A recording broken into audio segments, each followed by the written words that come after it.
Well, she's a national treasure and a household name. But after suffering the unimaginable loss of their daughter, Maggie Beer and husband Colin have found a way to honour Saskia's life, a legacy that will be celebrated for years to come. Do you remember planting that pepper tree? It'd be about 30 years old. Did we plant it? Oh, yes, we did plant it. Colin's vision entirely to come to South Australia, farm pheasants. We found this property, we built this dam. Our girls were born just sort of across the way. An hour's drive out of Adelaide, Maggie and Colin Beer set themselves up in this quiet, picturesque spot well before she became a legend of the food industry. The couple bought the land in 1974, just after their first daughter Saskia was born. Remember, they used to yabby with a piece of bread tied onto string. The connection they feel with this place is now so much more precious. 2 years ago, blindsided by a tragedy that changed their lives forever. Losing a child, you are never the same. Life is never the same. Something I wouldn't wish on anyone. Saskia, or Sassy as her mum and dad adoringly call her, died peacefully in her sleep at just 46 years old. COVID to me was a bit of a gift to isolate, because we didn't want to talk to anyone except for our very closest.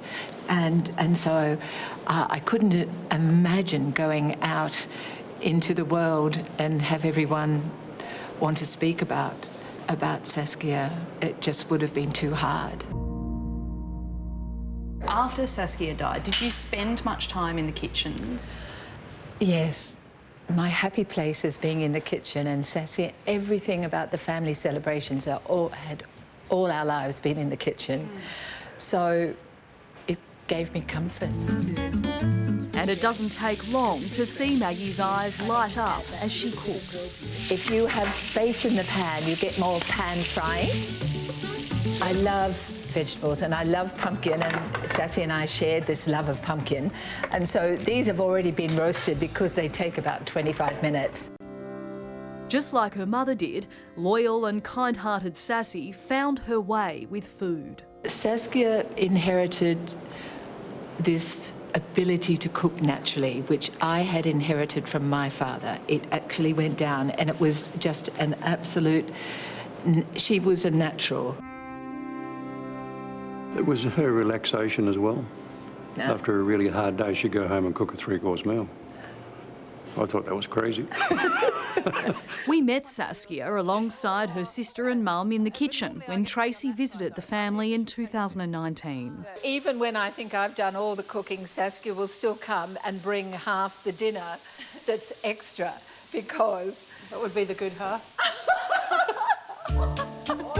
With a strong entrepreneurial streak, Saskia used her passion to become one of the first niche poultry producers in Australia. Her business still thriving. There's no doubt Maggie Beer's daughter was a talent in her own right, achieving so much in her short life. A life which is about to be honoured in the form of a Churchill Fellowship. It allows people for, say, 4 to 8 weeks, depending on what they envisage doing, of going overseas to find out something that can't be learnt from Australia. That's the strength of it. And when they bring it back, they have to give back to the community at large in what they have learnt. Adam Davies, CEO of the Winston Churchill Trust, says the fellowship will honour Saskia's contribution to small-scale farming and food production. Through the Saskia Beer Churchill Fellowship, the people who are awarded that fellowship will pay tribute to Saskia's life and continue her legacy through their passion for food. How do you both manage to keep going? You have to keep going. There's no point in stopping and curling up. And that's not who we are anyhow. It's hard to believe.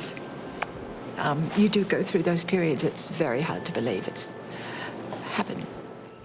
There's a pretty special synergy about Saskia's legacy, and it lies in the very beginnings of Maggie's journey with food and the land here in the Barossa.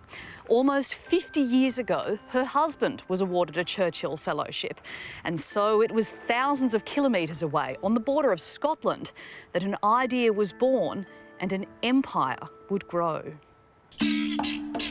After studying game bird breeding in Europe and America, Colin brought his vision home to Australia. We were breeding pheasants, which led to cooking pheasants. So we were paddock to plate 40 years ago. And just as the fellowship sparked ideas in Colin and Maggie, including their farm shop, which is still open today, they hope Saskia's fellowship does the same for someone else. Bring something new and to share it, and something that somehow is going to be beautifully delicious. Do you think Saskia would be chuffed that this is in her honour? Sassy would be proud, and she would want this.